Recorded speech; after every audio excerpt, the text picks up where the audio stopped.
இப்ப வந்து பாத்தீங்கன்னா நமக்கு வருமானத்தை கொடுக்கின்ற பாவகம் எந்த பாவங்க? 2ஆம் பாவகம்.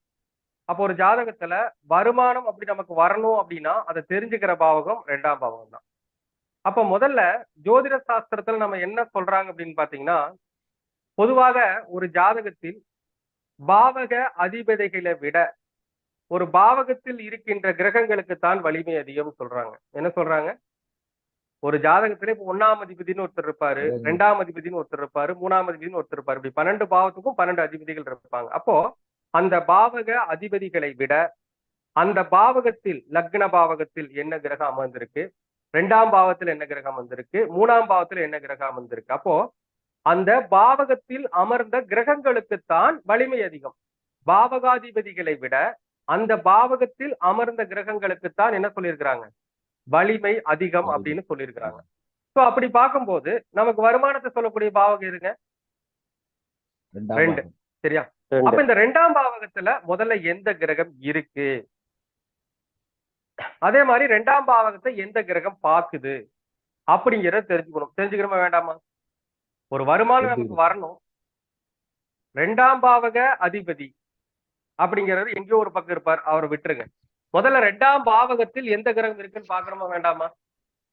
லக்ன சுபர் இருக்காரா இல்ல லக்ன அசுபர் இருக்காரான்னு பாக்கணுமா வேண்டாமா? பார்க்கணும் இல்லையா?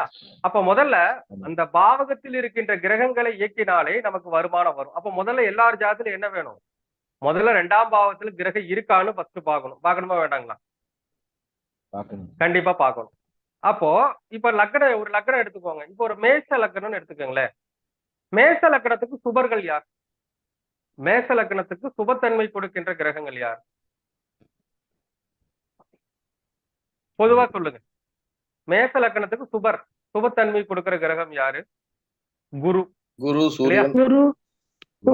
எடுத்துக்கலாம், சூரியன் எடுத்துக்கலாம், வளர்பிறை சந்திரன் எடுத்துக்கலாம். லக்னாதிபதி ஒரு எப்படி சொல்லுவாங்க, நடுத்தன்மை வாய்ந்தவர், அவரை விட்டுருங்க. அப்போ ஒரு முழுமையான சுபத்தன்மை கொண்டவர்கள் யாருங்க மேஷ லக்னத்துக்கு? குரு பகவான், அடுத்து வளர்பிறை சந்திரன், சூரியன். இவர்களே சுபரா சொல்லலாமா? சரி.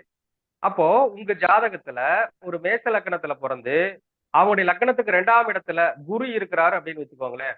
அப்ப அந்த வருமானத்தை ஈட்டுறதுக்கு குரு சம்பந்தமான விஷயங்களை பண்ணணும். அதான் விஷயம். அப்போ 9ஆம் அதிபதி 2ல இருக்கும்போது குரு சம்பந்தமான விஷயங்களை என்ன சொல்லுவோம்? குருவுடைய அதிதேவதைகளை வழிபாடு செய்யணும். அப்ப குருவுடைய அதிதேவதை யாரு? தட்சிணாமூர்த்தி.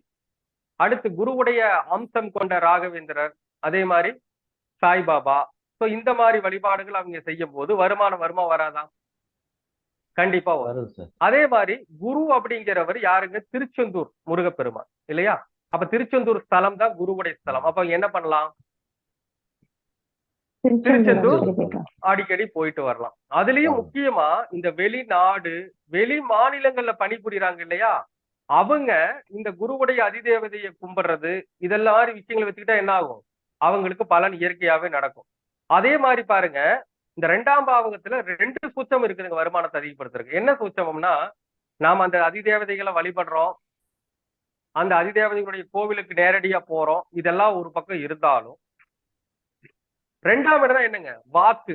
2ஆம் இடம் என்னங்க? வாக்கு. நம்ம பேசுறது. அப்ப அந்த கிரகங்களுடைய ஸ்லோகங்களை உச்சரித்தாலே பலன் கிடைக்குமா கிடைக்காதுங்க? கிடைக்கும் இல்லையா? அப்ப குருவுடைய ஸ்லோகங்கள், குருவுக்கு நான் ஸ்லோகம் சொல்லி கொடுத்திருக்கிறேன், கிளாஸ்ல ஆரம்பத்திலேயே சொல்லி கொடுத்திருக்கிறேன். என்ன சொல்லி கொடுத்திருக்கேன்?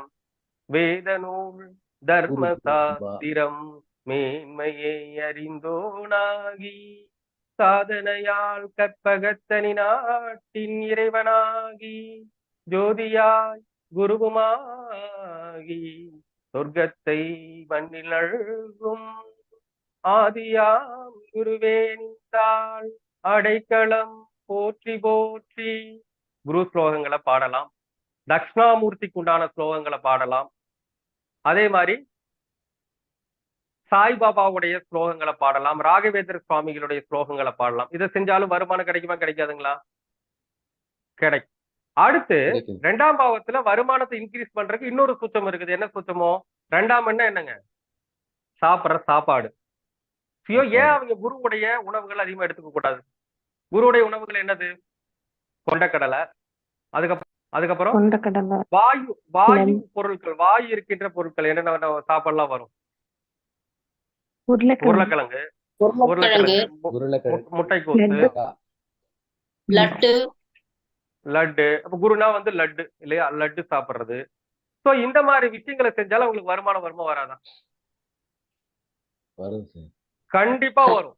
ஆனால் இங்க இருக்கிற ஒரு உள்சூட்சமத்தையும் தெரியணும். இப்ப 2ஆம் இடத்துல குரு இருக்கிறாரு அப்படிங்கறதுக்காக ஒருவேளை ஜாதகத்துல குரு வக்ரம், குரு லோ டிகிரி பலன் கிடைக்குமா? கிடைக்காது சார். சொல்லுங்க. கிடைக்காது. அதே மாதிரி இப்ப குருவை பொறுத்த வரைக்கும் இப்ப 2ஆம் இடத்துல குரு இருந்தா இந்த பலன்களை சொல்றோம்னு வச்சுக்கோங்களேன். அதே மாதிரி ஜாதகத்துல குரு 2ஆம் இடத்தை பார்த்தாலும் பலன் கிடைக்கும். ஆனா 2ஆம் இடத்தை பார்க்கும்போது அவர் எப்படி பார்க்கணும்? மறைவு பெறாமல் பார்க்க வேண்டும். அப்படி பார்த்தோம்னா இப்ப குரு வந்து 2ஆம் இடத்தை பாக்குறாருன்னா எங்க இருப்பாரு? 8ல் இருந்து பாப்பாரா? மேச லக்னத்துக்கு 8ல் இருந்து 2ஆம் இடத்தை பாப்பாரா? மேச லக்னத்துக்கு 6ல் இருந்து 2ஆம் இடத்தை பாப்பாரா? ஆமா சார். கண்ணில் இருந்து பாப்பாரு. மேச லக்னத்துக்கு 10ல் இருந்து 2ஆம் இடத்தை பாப்பாரா? பாப்பார். ஆனா இந்த இடத்துல எல்லாம் குருவுக்கு மறைவு. அப்ப எப்படி இந்த மறைவு பெற்ற கிரகம் பலன் கொடுக்கும்? கொடுக்குமா? கொடுக்காது. ஆனா யாருக்கு கொடுக்கும் அப்படின்னா இப்போ உங்களுக்கு ஒண்ணு இல்லைங்க. குரு 6 இருக்கிறாருன்னா 6ஆம் இடம்னா அதுல இருக்கக்கூடிய நல்ல காரகத்துவம் என்ன? வேலை. வேலை. அப்போ ஒரு வேலை பார்க்கிறவரா இருந்தா இந்த பரிகாரங்களை செய்யலாமா செய்யக்கூடாதா? செய்யலாம். 8ஆம் இடத்துல இருக்கக்கூடிய நல்ல காரகத்துவங்கள் என்ன? ஒரு ஜோதிடம் பாக்குறது, ஒரு வக்கீலா இருக்கிறது, ஒரு போலீஸா இருக்கிறது, ஒரு டாக்டரா இருக்கிறது. அவங்க இதை பண்ணா ஜெயிக்கலாமா ஜெயிக்க முடியாதா? ஜெயிக்கலாம். சரி. இப்ப 10ல குரு அங்க என்ன ஆவாரு? குரு மேச லக்னத்துக்கு 10ல குரு என்ன ஆவாரு? நீசம் அடைந்து விடுவார். அப்ப நீச்சம் பங்கம் பெற்று பார்த்தா யோகம் தானே. குரு நீச்சமா இருக்கிறாரு, ஒருவேளை நீச்ச பங்கம் பாற்று பெற்ற யோகமா வராதா? ஒண்ணு வேண்டியது இல்லைங்க. குரு மகரத்தில் இருக்கிறாரு, 10ல் இருக்கிறாரு, சூரியன் வந்து கடகத்தில் இருக்காரு. அப்ப குரு என்ன ஆவார்? 10ல குரு, கடகத்துல சூரியன், அது நீசமா இருக்கிற குரு வக்கரமான என்ன ஆவார்? நீச்ச பங்கம் உச்ச பலனை தருவார் இல்லையா? அப்ப அதாவதுங்க நீசம் பெற்ற கிரகம் வக்கர நிலையில் இருக்கும்போது என்ன பண்ணுங்க? உச்ச பலனை தரும். அப்ப உச்ச பலனை தர்ற போது நமக்கு என்ன பலன் கிடைக்கும் அப்படின்னா எப்படி கிடைக்கும்? நமக்கு நல்ல பலன் கிடைக்கும். ஸோ அந்த மாதிரி நம்ம சூட்சமங்களை தெரிஞ்சுக்கணும். எல்லாரும் அதை பயன்படுத்த முடியாது. அப்ப மேஷ லக்னத்துக்கு குருவுனா இப்படி சூரியன் வச்சுக்கங்களேன். இப்ப 5ஆம் அதிபதி தானே சூரியன். மேஷ லக்னத்துக்கு 5ஆம் அதிபதி 2ஆம் இடம் தனஸ்தானத்தில் இருக்காரு. அப்ப அவங்க என்ன பண்ணலாம்? சூரியனுக்கு உண்டான தெய்வம் யாரு? சூரியனுடைய அதிதேவதை யாரு? சிவபெருமான். அப்ப என்ன பண்ணலாம்? சிவபெருமான வழிபாடு செய்யலாம். சிவனுடைய ஸ்லோகங்களை உச்சரிக்கலாம். சூரியனுடைய ஸ்லோகங்களை உச்சரிக்கலாம். சூரியனுடைய ஸ்லோகம் என்ன? படிக்கும். உலகத்தின் இருளை போக்கி ஒளியினை வழங்கும் தேவே, பலருமே தொழுது போற்றும் பகலவாருள் வழங்க, குலவிடும் வாசித்தேரில் குதிரைகள் 7 பூட்டி, உலா வரும் மாதவானின் உயர்கலல் போற்றி போற்றி. பாடலாம். சூரியனுடைய அதிதேவதை சிவனை வழிபடலாம். சிவ ஸ்லோகங்களை உச்சரிக்கலாம். உச்சரிக்கலாமா? சூரியன் 5ஆம் அதிபதி 2ல இருக்கிறாரு. சூரியன் அப்படின்னா என்ன உணவு? கோதுமை உணவு. என்ன பண்ணலாம்? கோதுமை உணவுகள் எடுத்துக்கலாம். எடுத்துக்கலாமா? எடுத்துக்கலாம். 5ஆம் அதிபதி 5ஆம் இடம்னா என்னது? குலதெய்வ அனுகிரகம். அப்ப என்ன பண்ணலாம்? அடிக்கடி அவங்க ஞாயிற்றுக்கிழமை நாள்ல குலதெய்வம் கோயிலுக்கு போயிட்டு வரலாம். போயிட்டு வந்தா பலன் கிடைக்குமா? கிடைக்கும் இல்லையா? கிடைக்கும். அதே மாதிரி இப்போ 5ஆம் அதிபதினா முதல் குழந்தை. ஆண்களுக்கு என்னதுங்க? முதல் குழந்தை 5ஆம் அதிபதி. அப்ப எப்பவுமே என்ன பண்ணலாம்? முதல் குழந்தையுடனே இருக்கலாம். இருக்கலாமா? இருக்கலாம் தானே. அப்போ அந்த 5ஆம் அதிபதி 2ல் இருக்கிற ஜாதகத்தை பாருங்க. இப்ப மேச லக்னத்துக்கு 5ஆம் அதிபதி 2ல் இருக்குதுன்னா நீங்க அடிச்சு சொல்லலாம். என்ன சொல்லலாம்? உங்களுக்கு கல்யாணம் ஆகி குழந்தை பிறந்தோடனே உங்களுக்கு பெரும் முன்னேற்றம் வந்துச்சான்னு சொல்லுங்க. ஆமான்னு சொல்லுங்க. சொல்லுவாங்களா மாட்டாங்களா? கண்டிப்பா சொல்லுவாங்க. ஆனால் அந்த இடத்துல சூரியன் என்ன ஆயிடக்கூடாதுங்க? லோ டிகிரிக்கு போகக்கூடாது. அப்ப சூரியன் எப்பெல்லாம் கெட்டு போகும்? லோ டிகிரிக்கு போகும்போது கெட்டு போகும். அடுத்து 2 கிரக சேர்க்கையில கெட்டு போகும். என்ன கிரக சேர்க்கை? இப்ப சூரியன் உன்னத பலன் கொடுக்குன்னு எனக்கு இருக்கிறார். ராகு சேர்ந்துட்டார், கொடுப்பாரா? ராகு கொடுக்க கேது மாட்டார் ராகு கேது சேர்ந்தா கொடுக்க மாட்டார். லக்னத்துக்கு பாதகாதிபதி சனி சேர்ந்தா கொடுப்பாரா? இப்போ சூரியன் 10 டிகிரியில் கொடுக்க இருக்காரு, சனி 12 டிகிரியில் இருக்காரு, கொடுப்பாரா? கொடுக்க மாட்டார் சார். கொடுப்பாரு. ஆனா அந்த ம். சனிக்கு உண்டான வாழ்வியல் பரிகாரங்களை பண்ணிக்கணும்.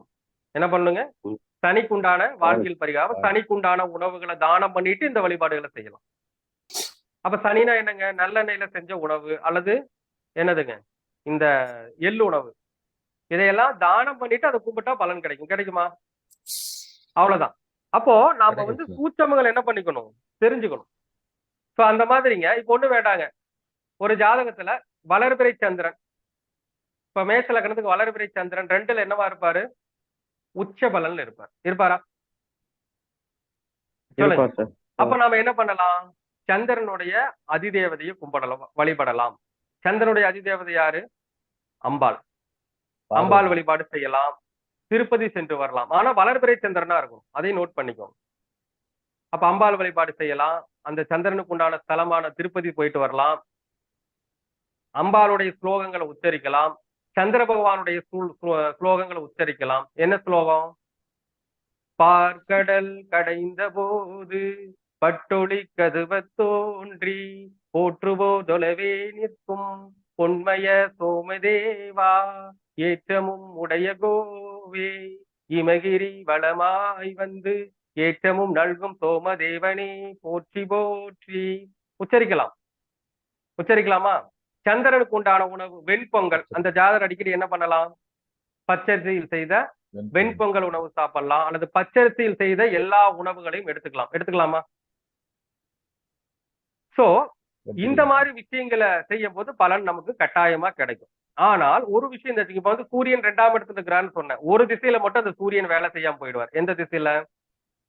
சூரியனுடைய பலன் ஒரு திசையில எதிரா வேலை செய்யும். குரு திசை, சந்திர திசை, இல்லையா? குரு திசையிலும் சந்திர திசையிலும் இந்த வழிபாட்டுக்கோ இந்த ஸ்லோகங்களுக்கோ உங்களுக்கு பலன் கிடைக்காது. ஓகேங்களா? சோ அப்போ நீங்க முதல்ல தெரிஞ்சுக்கிறது அப்படித்தான். அதாவது லக்னம் 12 லக்னம் எடுத்துக்கோங்க. இந்த 12 லக்னத்துக்கு முதல்ல உங்களுடைய 2ஆம் பாவகத்துல எந்த கிரகம் இருக்கு, எந்த கிரகம் பார்க்குதுன்னு முடிவு பண்ணணும். அப்ப அந்த பார்க்கின்ற கிரகம் உங்களுடைய ஜாதகத்தில் யோகமான கிரகமாக இருந்தால் அந்த கிரகம் எந்த பாவகத்திற்கு உண்டானவரும் அந்த பாவக ரீதியான இயக்கங்களை என்ன பண்ணலாம்? நாம செய்யலாமா? கட்டாயமா செய்யலாம். ஒண்ணு வேண்டியது இல்லைங்க. நான் இன்னொரு லக்கணம் சொல்றேன். இப்போ ஒரு ஜாதகர் வந்து ஒரு லக்கணம் எடுத்துக்கலாம், ஏதாவது ஒரு லக்கணம். இப்ப கடக லக்கணம் எடுத்துக்கோங்க. கடக லக்கணத்துக்கு உங்களுக்கு 2ஆம் இடம் எதுங்க? சிம்மம், இல்லையா? இப்போ கடக லக்கணத்துக்கு செவ்வாய் 7ஆம் இடத்துல உச்சம் பெற்று 2ஆம் இடத்தை பாக்குறாருன்னு வச்சுக்கோங்களேன். செவ்வாய் பகவான் 7ஆம் இடத்துல உச்சம் பெற்று 2ஆம் இடத்தை பாப்பாரா? 8ஆம் பார்வையா? கடக லக்கணத்துக்கு 7ஆம் இடம் மகரம், இல்லையா? அப்ப மகரத்துல இருந்து 8ஆம் பார்வையா 2ஆம் இடத்தை பாப்பாரா, பார்க்க மாட்டாரா? அப்போ அந்த ஜாதகத்திற்கு கடக லக்கணத்திற்கு செவ்வாய் யாருங்க? மிகப்பெரிய யோகாதிபதி, இல்லையா? அப்ப 5ஆம் வீட்டுக்கும் 10ஆம் வீட்டுக்கும் உண்டானவர், இல்லையா செவ்வாய்? அவரு 2ஆம் இடத்தை பார்க்கும்போது அந்த செவ்வாய் சம்பந்தமான விஷயங்களை செய்யும் போது ஜாதகர் ஜெயிப்பாரா, ஜெயிக்க மாட்டாரா? முதல்ல செவ்வாய்க்கு உண்டான விஷயம்னா என்ன? முருகன் வழிபாடு அல்லது பழனிமலை வழிபாடு, செவ்வாயுடைய ஸ்லோகங்கள் உச்சரிப்பது. ஏன்னா 2ஆம் இடத்தை தானே பாக்குறாரு. அப்ப செவ்வாயுடைய ஸ்லோகங்களை உச்சரிக்கும் போது அந்த இடத்துல பலன் கிடைக்கும். இப்ப செவ்வாயுடைய ஸ்லோகம் என்ன? சொல்லுக்கு உரிமை நல்கி தைரியம் ஆண்மை வீரம் நல்லவை அனைத்தும் நல்கி நலிவெலாம் போக்கி வைக்கும் வல்லதோர் தத்திகையில் வைத்துமே அருள் வழங்கும் அல்லல்கள் தமையகற்றும் அங்காரகா போற்றி போற்றி. பாடலாம். செவ்வாய் பகவான் அதாவது முருகப்பெருமானுடைய ஸ்லோகங்களை பாடலாம். செவ்வாய்க்குண்டான உணவுகளை எடுத்துக்கொள்ளலாம். செவ்வாய்க்குண்டான உணவு என்னதுங்க? தக்காளி சாப்பாடு, ஆப்பிள் பழம், பீட்ரூட்டு இதெல்லாம் எடுத்துக்கலாம், இல்லையா? சோ அந்த உணவுகளை உட்கொள்ளும் போது அவங்களுக்கு பலன் கிடைக்கும். அடுத்து செவ்வாய் யாரு லக்னத்துக்கு? கடக லக்னத்துக்கு செவ்வாய் யாருங்க? 5 10க்கு உண்டானவர் இல்லையா? அப்ப 5னா என்னது? குலதெய்வம். அதேதான். 5ஆம் இடம் குழந்தை, 10ஆம் இடம் தொழிலு. அப்ப ஒண்ணுமே இல்லைங்க. அந்த அவருடைய குழந்தைக்கு ஒரு 18 வயசுக்கு மேல ஆயிடுச்சுன்னா அந்த குழந்தை பேர்ல ஒரு தொழில் செஞ்சாலும் வருமானம் வருமா வராதா? 5 குழந்தை 10 தொழில் வருமா வராதா? வரும் சார். வரும் இல்லையா? அவ்வளவுதான். அப்ப நாம இதுல இருந்து என்ன தெரிஞ்சுக்கிறோம் அப்படின்னா, அந்த கிரகங்களுடைய பாவகத்துவம், அந்த கிரகத்துடைய உண்மையான காரகத்துவம், அவ்வளவுதான். வேற ஒண்ணும் விஷயமே கிடையாது. சோ அதை சரியா பயன்படுத்தினா அவங்க வாழ்க்கையில ஜெயிப்பாங்களா ஜெயிக்க மாட்டாங்களா? கண்டிப்பா ஜெயிப்பாங்க. அதுல இருந்து நம்ம என்ன தெரிஞ்சுக்கிறோம்னா, முதல்ல ஒரு ஜாதகத்துல வருமானம் வேணும்னா என்ன பண்ணணுங்க? நம்முடைய லக்னத்திற்கு 2ஆம் இடத்தில் எந்த கிரகங்கள் இருக்கிறது, எந்த கிரகம் 2ஆம் இடத்தை பார்வை செய்கிறது அப்படிங்கறது என்ன பண்ணணும்? தெரிந்து கொள்ள வேண்டும் இல்லையா? இப்போ ஒண்ணு இல்லைங்க. ஒரு ஜாதகத்துல வந்து பாத்தீங்கன்னா இப்ப 2ஆம் இடத்துல அசுப கிரகம் உட்கார்ந்து இருக்கு. அதுக்கு வாழ்வியல் பரிகாரம் பண்ணிக்கணும். என்ன பண்ணிக்கணுங்க? வாழ்வியல் பரிகாரம் பண்ணிக்கணும். ஒண்ணு இல்லைங்க. ஒரு லக்னம் எடுத்துக்கோங்க. ஒரு ஜாதகத்துல வந்து மிதுன லக்னம்னு வச்சுக்கோங்க. மிதுன லக்னத்துக்கு 2ஆம் இடத்துல குரு உச்சத்தோட உட்கார்ந்துருக்காரு. நல்லதா கெட்டதா? மிதுன லக்னத்துக்கு 2ஆம் இடத்துல குரு உச்சத்தோட உட்கார்ந்துருக்காரு. நல்லதா கெட்டதா?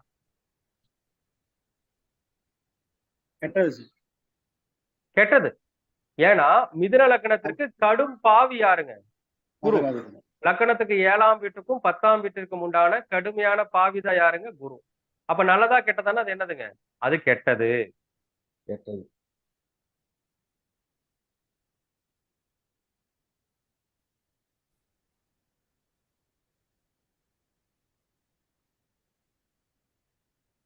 நாம என்ன பரிகாரம் பண்ணணும்? இப்போ 7ஆம் வீட்டுக்கும் 10ஆம் வீட்டுக்கு உண்டானவர் யாருங்க? குரு. அப்ப 2ஆம் இடம்